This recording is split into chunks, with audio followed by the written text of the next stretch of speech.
Magandang araw, mga kapatid, mga kamastar. Kung bago ka pa lamang sa aking channel, huwag kalimutan mag-subscribe and click the bell icon para laging update sa mga bagong video. Ngayon, ay bahagi ko sa inyo ang aking kaalaman sa karunungang lihim. Narito, orasyon pangkalas sa Tigalpo. Bago magsimula, shoutout sa channel ni Child of God. Subscribe kayo dyan. Maraming salamat.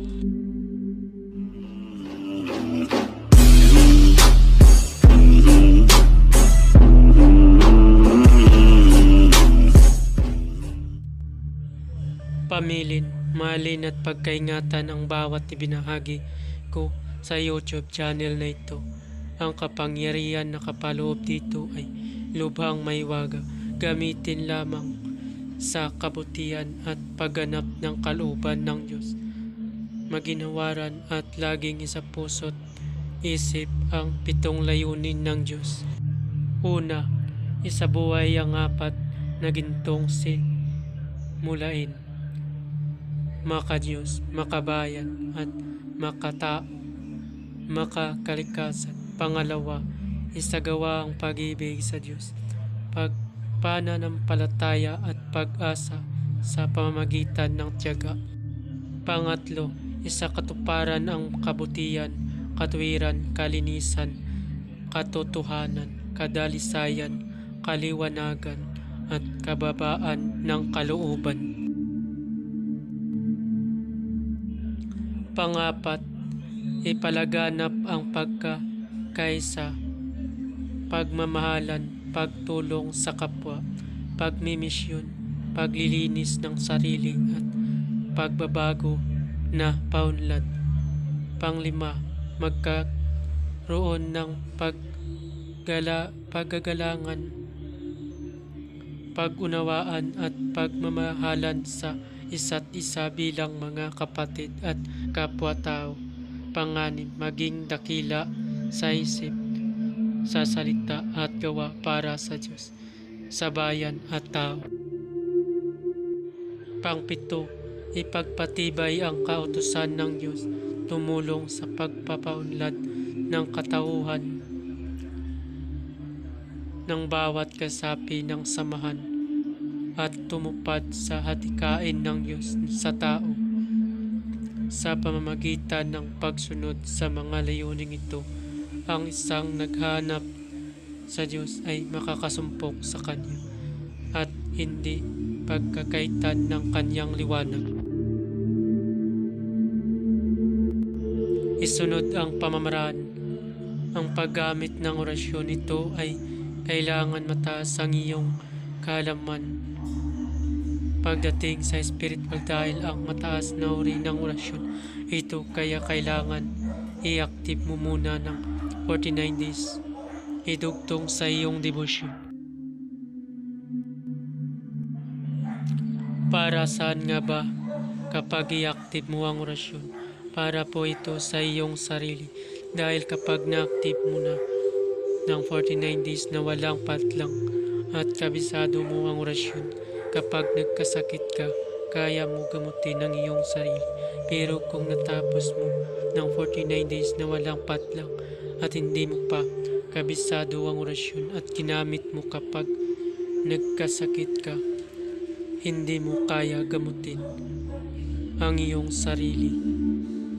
Bago gamitin, ay kailangan kabisaduhin muna ang orasyon.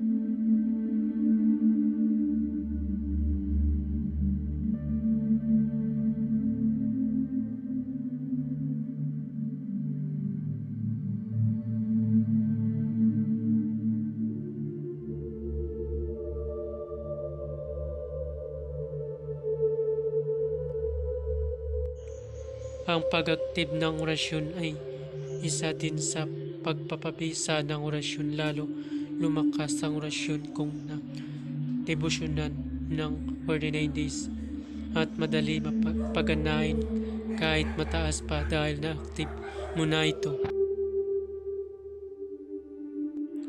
Ang paggamit ng orasyon ay kailangan mo muna ng pundo para pagkunan ng kapangyarihan na magpapagana ng orasyon. Ang sinasabing kong pundo ay tulad ng Ama namin, Aba Ginoong Maria, at luwalhati sumasampalataya. Depende sa iyong gamitin na pundo. Meron din orasyon.